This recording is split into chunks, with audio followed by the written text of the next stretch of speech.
ng pag-asa. Maraming tao nawawala ng pag-asa. Akala nila wala ng pagkakataon para magbago. Kung hindi man ho tayo, marahil minsan nagiging judgmental ho tayo. Katulad ng mga publikano. O katulad ho ng mga pariseyo, mga kapatid.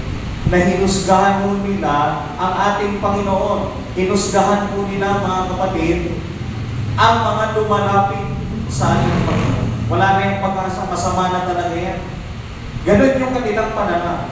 Minsan yan ho ang danger, mga kapatid. Kapag naging ganon ang ating pananaw, tayo mapanghusga, na para bagang wala nang pag-asang magbago ang ating kapwa.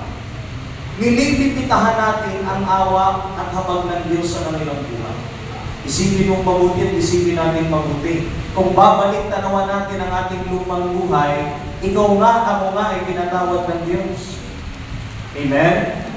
Bagamat tayo makasalanan, sila rin. Bagamat mahirap unawain. Brad, ang sama-sama talaga ng ugali. Wala naman akong ginagawa. Tinulungan ko na, pinautang ko na siya magaling. Diba?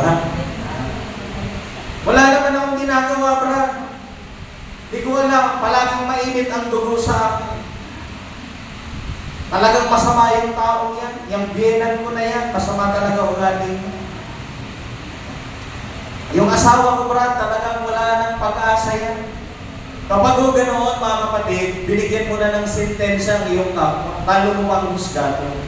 Pero ang Diyos mapagpatawad at walang imposible sa Diyos. Kung kaya niya pagalingin ang malalang karamdaman na sabi ng doktor, wala nang pag-asa, gayon din naman ang spiritual na karamdaman. Gaano man kasama ang tao, kayang baguhin ng pag-ibig ng Diyos.